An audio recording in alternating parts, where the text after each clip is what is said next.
Hello, everyone. Thanks for joining Tevora for today's webinar, introducing New York's Department of Financial Services Cybersecurity Regulations, also known as NYCRR 500. We're going to give folks a few more minutes to join before we get started. Let's begin in 2 minutes.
All right, well, I think that's long enough.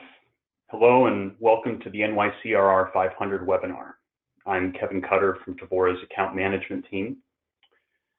Today, Jeremiah Sahlberg, Managing Director of Tevora's Federal Compliance Practice, will take us through the steps of becoming compliant and keeping up with requirements for NYCRR 500. If there are any questions, please use the chat function in the GoToMeeting, and we will address them at the end of the presentation. To kick this off, I'd like to iterate, Tevora has been performing consulting services to the information security, risk, and compliance spaces for 17 years.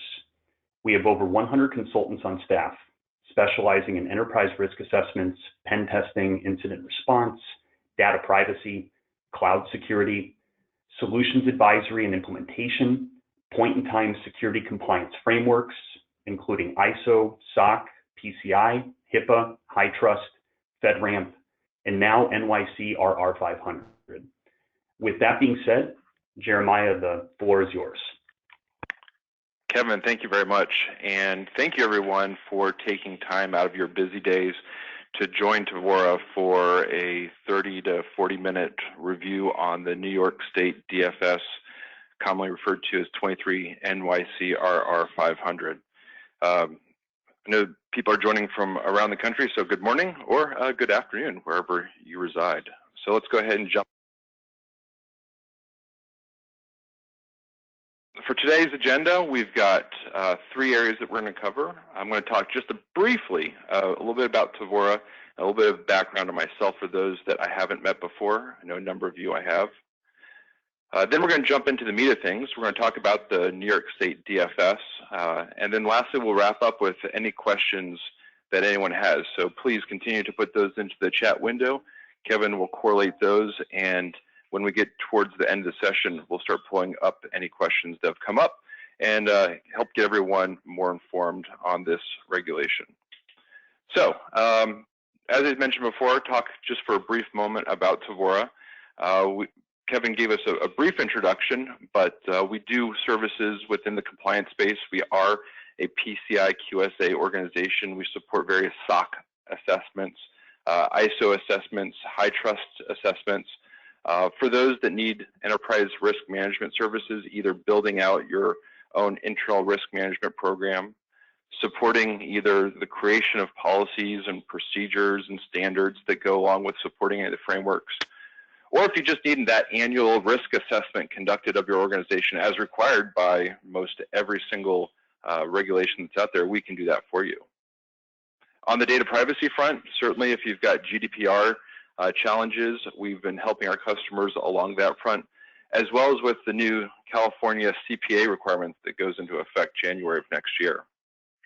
On the cybersecurity solutions front, we do have the ability to work with over 200 different security vendors and get the right kind of solutions for your organization, whether or not that's doing a bake-off of a particular set of products in your space, down selecting it based upon whether or not you need an on-prem or an in-cloud solution. We can help guide you through that decisioning process and get the right kind of solutions deployed for you. On the threat management front, this is where all the classic penetration testing, application testing, the API testing, wireless testing, physical security, social engineering type testing is done. We've got services there to cover all of the needs on that front. And lastly, up here, we've got our incident response, something that we're very proud of. We are a PCI, forensics investigator, commonly known as a PFI, which we're one of 13 organizations that are registered to work in the North America area. So when Vista declares an incident and a breach has happened, they have to call one of us. So we've got a great team of folks there on that front as well. As Kevin had mentioned, we've been around for over 15, 16 years at this point. And we just had our most recent offsite with all of our employees, and I think we're up over 120 employees now. We are headquartered in Irvine, California. That's where we've got a strong presence, but we've also expanded over the last couple of years and have offices now in New York City and are getting ready to expand again. So that's a little bit about Tevora, and let's go ahead and get into me. So for those that haven't met before, there's a picture of me. As Kevin had mentioned, I am the managing director of the federal practice. I also oversee the third-party risk practice as well. I do have a number of certifications. I have been in this field for over 20 some odd years, 22 years I think it is, and have accrued the CISM CISP. I'm also a QSA and a high trust assessor. That's something that us Tevorians like to have at even our highest level of management within the organization. So how to get myself started in the cybersecurity space? It was actually with the Department of Defense. As an intern, I was working there installing a bulletin board system to get threat briefings out to different branches of the military. I moved over in the late 90s over into the commercial space and spent most of my career there working both on the inside as someone who supports an internal cybersecurity team, as well as consulting activities for a variety of different industries, as you see there. Certainly a lot of work done in the banking, media, manufacturing, healthcare, and certainly supporting a lot of state and local governments, both in their direct obligations as well as supporting regulations, much akin to the DFS, New York State DFS 500. In past life, I've been a pen tester, web applications tester. I certainly do a fair amount of enterprise and senior level consulting around enterprise risk and familiar with ISO, NIST series, HIPAA, PCI, and so forth. There's a number of other publications, and I have been invited to speak at a number of events, and I do sit on a board for a local university in Virginia. But enough about me. What we're here today is really to talk about New York State DFS, otherwise known as 23 NYCRR 500. What is this? So if you take a moment to actually understand the state of New York, they've actually broken down into their major departments and created different title sections. And they're listed out here in order, one being agriculture all the way down to financial services. And so they have these title sections of all of the rules and regulations broken out by department. So the 23 here is really the book for financial services, 23, and it's part 500. That's hence the 500 then. So we've got the New York State Department of Financial Services 500, which is really titled the Cybersecurity Requirements for Financial Services Companies. What's the difference between a law and a regulation? That's an interesting question that I was asked previously on a previous session. So this isn't necessarily a law, but it's like a law because it was introduced by a department. So it is a requirement and a requirement of those organizations that work and operate in the state of New York. So the next big question that we typically get when talking with our customers are, who does this apply to? And more specifically, does it apply to me? So we're going to try to jump in and try to answer that question for you. So if you are in the banking industry or the insurance industry or financial services industry, then this is certainly something, and you operate in the state of New York or you have customers in the state of New York, then this certainly applies to you. They use the terminology here, covered entities. So if your business had to get a license or a permit or some other charter to operate in the state of New York, and you're covered underneath the New York State's banking law, insurance law, or financial services law, then this certainly applies. There are some exemptions that do exist. We'll talk about that a little bit later in the presentation. However, even if an exemption does exist, it doesn't preclude you from having to address all of the requirements. It just gives you an exemption from having to deal with some of the requirements. Further, if you're a service provider and you're supporting a contract or another company that's in the banking, insurance, or financial services industry, then this is something that you're going to want to be aware of. Within this requirement, there is a set of details and controls that dictate what must be done for third parties. So if you're a third party supporting service provider of some sort to a banking, insurance, or financial services customer, then there are things that they should be flowing down to you that you'll be on the hook for if you hold information that's in scope. So we'll talk about that in a little bit more detail. So whether or not you're banking, insurance, or financial services, or you support that, please pay attention. Why? Why did they come up with this legislation? That's a big question. Is let's figure out what's going on here. So why DFS 500? In their preamble, when this was first written back in 2017, one of the driving factors is that breaches keep happening, and we all see that day after day, especially those that are working in the field of cybersecurity. And even specifically, they call out that people keep on clicking on phishing links, and there should be more layers of defense to help protect the information within the organization. So the idea here is let's go ahead and address and try to do what we can to help reduce the number of breaches that keep happening. The second driving factor for the state of New York is really to protect their financial services market. That's such a key foundation of the state of New York, certainly the activity within this New York City and all the surrounding areas. And it's just to make sure that there is integrity and that the financial services markets are protected. And also they are concerned with protecting consumers' private information. I'm not sure what the priority is, but those are both driving factors for why DFS 500 was written. And really, why do you need to care? Why do we have to do this? Well, first of all, it's a requirement.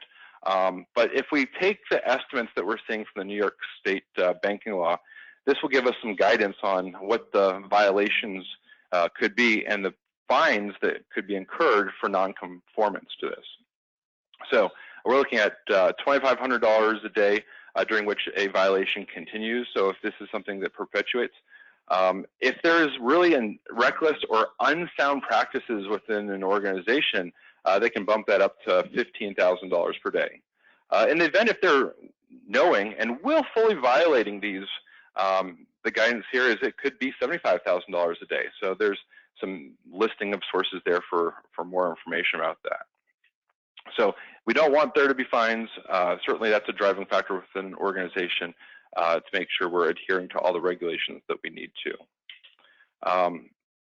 Something else that just happened, and while this presentation is not about the New York SHIELD Act, the New York SHIELD Act was just passed a month and a half ago, and I think it's relevant to bring it up here. So the Stop Hacks, Improve Electronic Data Security. It was signed into law back in July, and this is really around the breach notification and just redefining what a breach is or updating the definitions for what breaches are. And so it does play into what some of the downstream penalties could be. Specifically, it amends the general business laws and the state technology law, and it expands a few definitions and adds some details around what the particular penalties are. So one of the things it did is it expanded the definition of private information. So what's considered non-public information It added to that some other characteristics to include, obviously social security numbers and passwords, but also things such as biometric details when you're talking about multi-factor authentication systems, so that wasn't previously covered.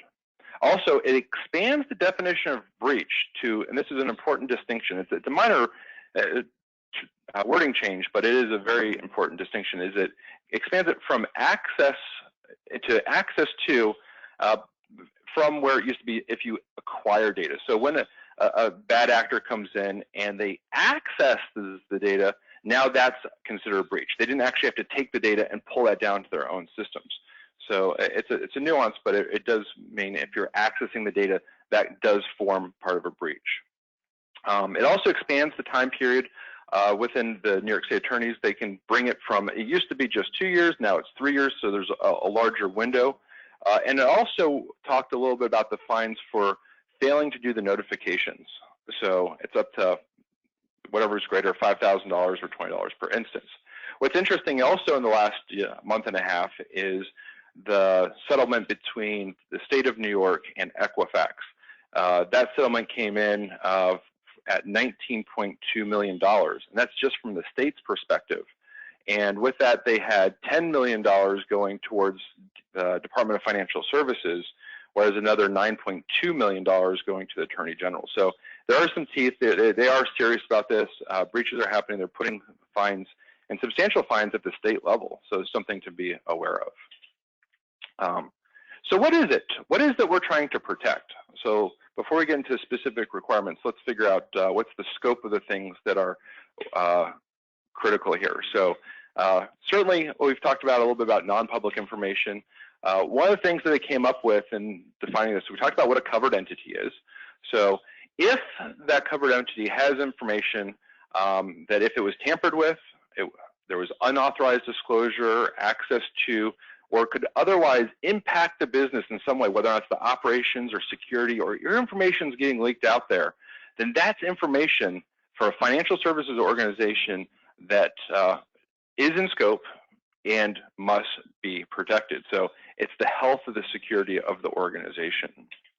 The next thing they said is if you have an individual name, number, or some other personal mark, coupled with a social security number, a driver's license, other identification card if you have a non-driver's license ID card, or maybe an account number, credit card, your security codes, and again, we added in here the biometrics records. These are things that are certainly in scope and at the core of what NYDFS 500 is trying to protect. And then lastly, this is where the insurance angle certainly comes into play, is if any information is collected from a healthcare provider, and that includes any mental health or behavioral health of any, not only just the individual, but a member of that individual's family. So again, a little bit of an expansion of scope here. The provision of healthcare, so if there's healthcare being given to a particular individual, and the payments around any healthcare information or healthcare services. So this is really the crux of it, and it's all around financial services. So there's credit information, we've got healthcare information in here, certainly things to be aware of.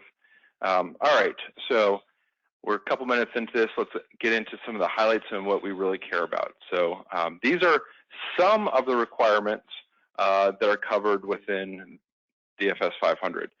The first and foremost is certainly to establish a cybersecurity program and assign a, and I'm going to highlight this, qualified information security officer. We've worked with a number of different organizations in helping them either get prepared or helping them do an independent assessment of this. And it's been several occurrences where we've got a smaller organization that we're working with that they said, hey, we need to designate someone, you're an information security officer, but that information security officer has never taken an information security certification or course or spent any time in that seat. So one of the key things here is a qualified CISO to help run the organization and run the program, because as all of us know, it's not just about doing specific things, it's having a full program to get in place to support the security of the organization. The next thing is to make sure that there's a governance model and that CISO is reporting annually to the board of directors or the most senior group, the most senior executive team about the health of the cybersecurity program and any material risks that exist. There was a question that came up previously. Can a CISO just report to a subcommittee of the board of directors? And there's actually guidance about that that said no, they actually have to report to the full board of directors to make sure that the top executive team understands and is aware of this the cybersecurity program and risks going on with it. So, and it has to not just be done once; it has to be done annually and in writing. So there's got to be an artifact that goes with it. Establishing security policies.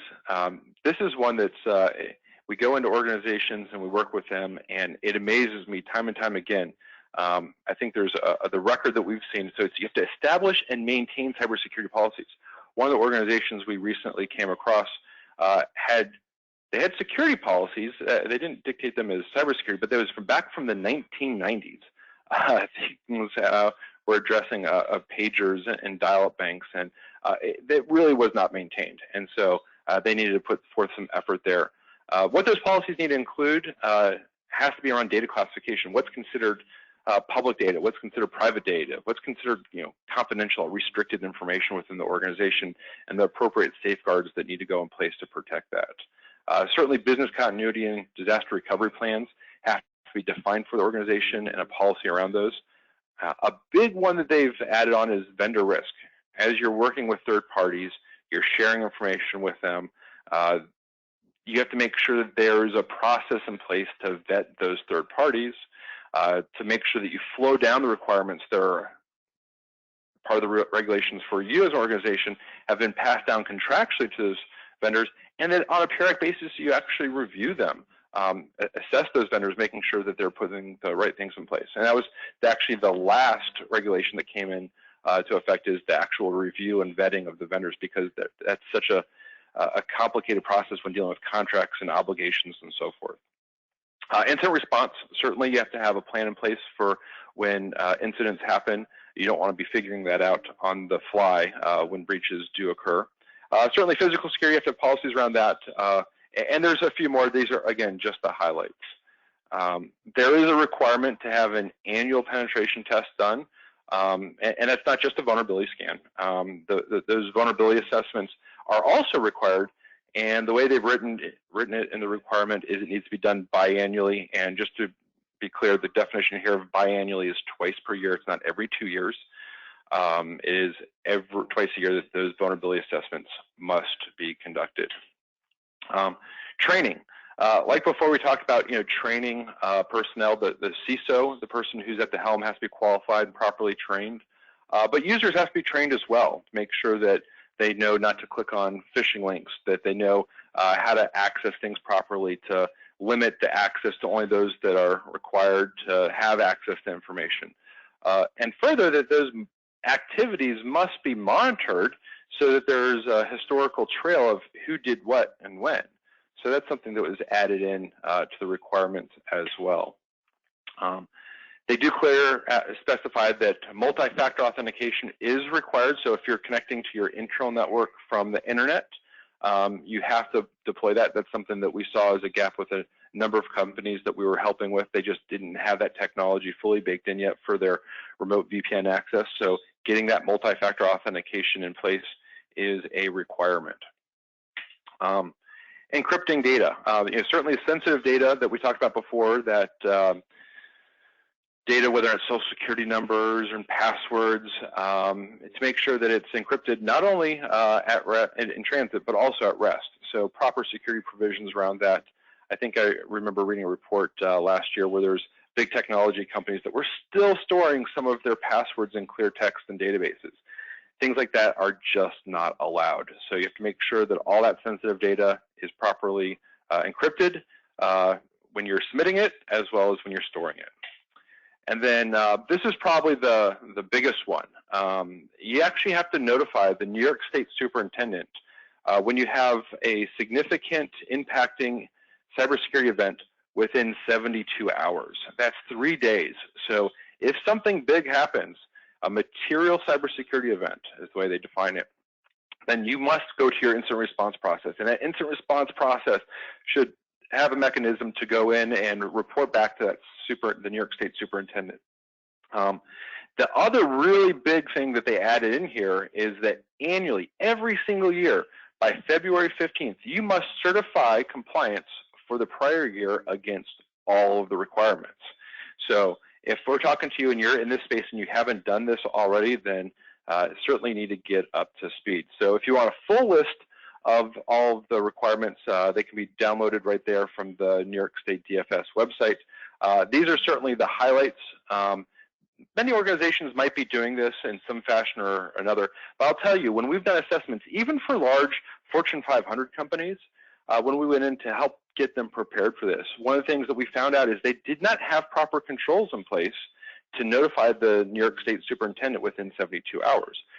Because their organizations were so big, departments were siloed, no one had actually gone through to make sure there's playbooks and checkpoints to make sure that if a breach happens, that they're being notified. So this is something that, while you may have a mature program, you have to make sure that all of the elements are being addressed. So here's the question: when does this all need to be in place? Well, I've got some very bad news. They did have a phased implementation. If you were on one of my previous presentations on this topic, then we were talking about it's coming soon. Well, the time has come and has passed. All of this is required at this point. So they did break it out into a phased approach so that you could get through this in a logical transitional, they call it transition period for adopting this. Phase one was really implementing basics, getting those cybersecurity policies defined, getting a CISO in place, establishing that incident response plan that we talked about, and having a mechanism to do notification to that superintendent within 72 hours. The next big phase of things that came in was for the CISO, now that there's a CISO in place, to actually prepare an annual report to the board of directors to talk about the health of the policies, any current risks. You'll hear organizations talk about risk registers. What are the current outstanding risks that are in the organization, and what are they planning to do about those? And it's really having, talking to the board saying, okay, are we going to accept this risk? Is this a risk we're willing to deal with? Is this a risk we're going to try to remediate by implementing some sort of technology or process change, or are we going to outsource that function to help maybe transfer that risk to another organization? With phase two, they also had the introduction of, or the implementation of, testing for vulnerabilities, that penetration test, the biannual vulnerability assessments, as well as implementing the multi-factor authentication. So that should be something that's already in play. Late last year, about a year ago, the audit trail, the phase three was developing really developing that cybersecurity program a little bit more. With that came, having an audit trail. We talked about, having access to records. They want you to keep any records for incidents of what the incident was and the response to that incident for a period of 5 years. So certainly something that's important there. They also added in, securing applications. So if you're developing your own applications or you're working with a third party to develop applications, there's some sound practices that need to be put in place to do secure coding and testing and validating those applications. Certainly have to test those external applications, as well as have some method to dispose of and what your retention policy is of non-public information of those entities that you're holding within your organization. And lastly, something that I said that, this is the one that just went into effect 6 months ago. And this is the last phase to go into effect, was securing your third parties. So you have to have a methodology, some sort of process for vetting the third parties that you're bringing to the table. You have to push down the obligations that you have within the New York State DFS to make sure that they're adhering to those as well. And then lastly, you have to have some sort of periodic assessment conducted to validate that they're doing the things that they should be doing for the organization. So you all want to check in on them. We mentioned previously that some exemptions do exist, and we'll run through those right now.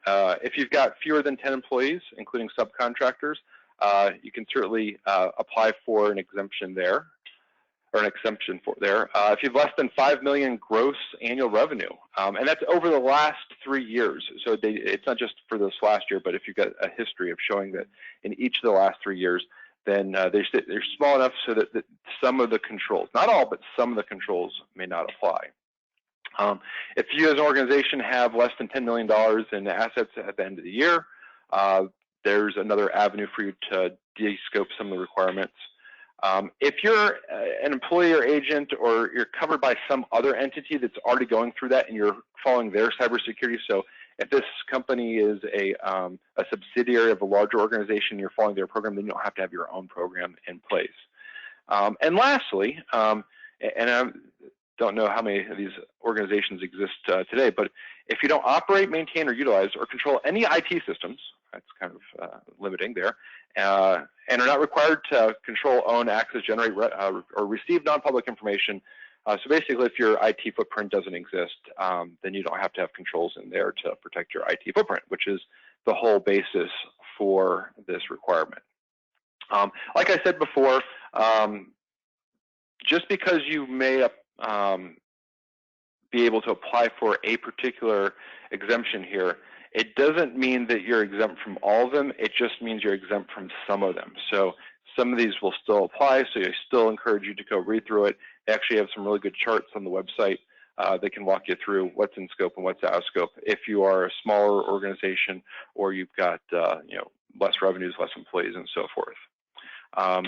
The next question we've worked with customers, we go through the process.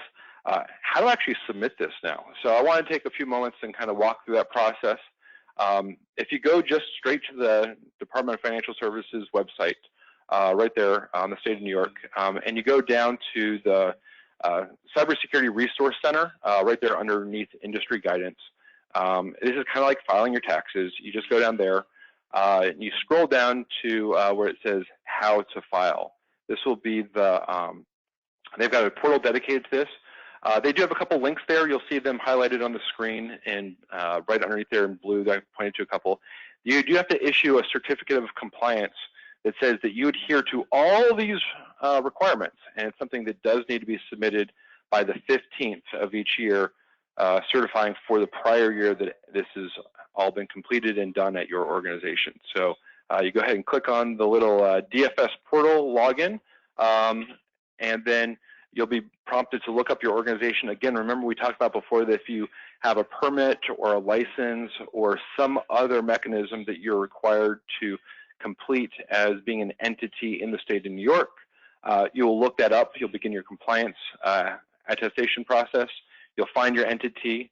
Ultimately, you'll come in here and put in the particular details, and you sign saying that this is in place.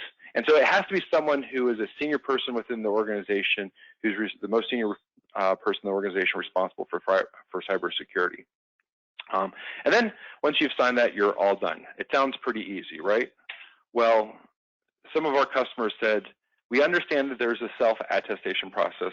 We understand the requirements, but can Tevora help? And the answer is yes, Tevora can certainly help. We walked a number of organizations through this process, and we've broken it down into a simple three-phased approach. One, we'll go out there and work with the customer to do a gap assessment. What kind of controls exist and are in place, which are missing. If there is a gaps, and many times we do find some gaps, we can help them on a couple different fronts, whether or not it's developing policies, helping run some sort of service penetration test, or maybe even implementing a multi-factor authentication solution. And then once we see that the evidence is in place, we'll do a formal final assessment and give an attestation to the organization. And what this really does, it's not required to be done by an external assessor, but it gives confidence to your submission. So when you go in there to submit yes, because you're saying that you have all this in place, you've had an independent review to make sure that you're doing it right. So just taking a quick sneak peek at each of those phases that we talked about. Phase one being a gap assessment, we'll go through, we'll talk about the scope of what's in place, what systems are holding that type of information. We do have a very defined industry accepted methodology that we go through, and ultimately we'll come up with a report that defines if there's any gaps, what those particular gaps are, what are the control objectives of the New York State DFS, and then ultimately a series of different types of recommendations that may be put in place to help address that control objective. Again, I mentioned before, if there are issues that need to be done, we do have a whole portfolio of services to help organizations do remediation support, whether or not that's for documentation. This is one where we do a lot of in this space because they may be missing a particular policy or procedure dealing with an incident response plan. We have a great team of penetration testers, so if that's something that's not currently being conducted, we can support that. And we've done a ton of different solution implementations. The one that we did the most of, I'd say, is probably the multi-factor, given that's a specific requirement that's called out. We do work to make sure that those are configured in a way that meets the compliance requirements, and all of our staff are trained, certified to help give those solutions out to the organization. Lastly, once that's all good, you've got everything up to speed and you're in good shape, we can go ahead and issue a final assessment report. We've got a certified process. Not only are we ISO certified, we've taken our assessment pros through the quality management standard, ISO 17020, which is a QA management process to ensure that our specific New York State DFS process is also certified. We do use qualified staff with certifications. And ultimately, that report, again, talks about this project scope and methodology, but this attestation report includes all the controls mapped back to the specific evidence. So now you've got this playbook that demonstrates how you are compliant. And ultimately, we'll give you a letter of attestation that goes with that. So with that being said, I want to take a minute and open it up to some questions for the team. Any questions that I can answer at this point in time? Jeremiah, in looking it over, we've had several questions that have built up over the last 30 to 45 minutes where you've been presenting. One of the immediate questions that seems pretty interesting, can you clarify what a third-party service provider is defined as according to NYDFS?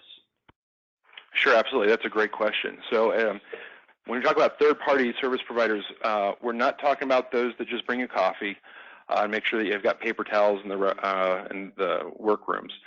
We're talking about those that you share information with, that non-public information. They either operate, maintain, or process that covered information that what was in scope before, saying, hey, is there is that being outsourced? Is that process being outsourced? And if so, then those third parties are ones that you certainly need to put into play. So again, it's the question you want to ask yourself is, are they processing PII, non-public information, something to do with healthcare?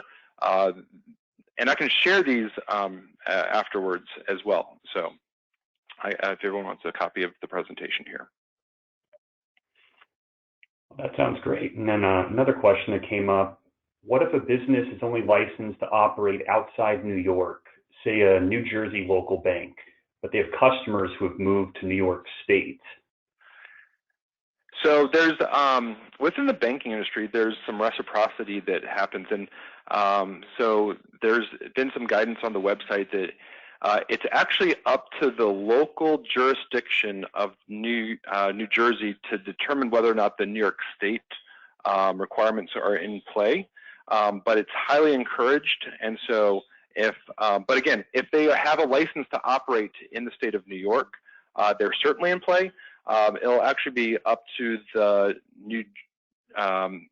if there's someone within outside the state and their state superintendent, and so they'd check with them.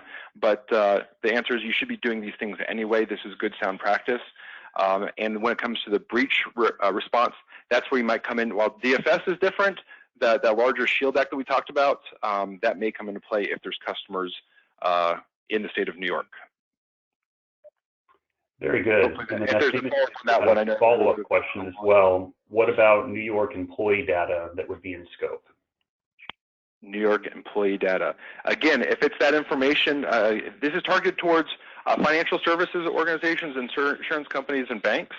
So that's the target of this. If it's one of those types of organizations and it's New York State employee information, I believe would be in scope. So let me table that question. Whoever asked that question, we can have a follow-up conversation. I don't know the answer, and I don't want to give you any inaccurate information on that.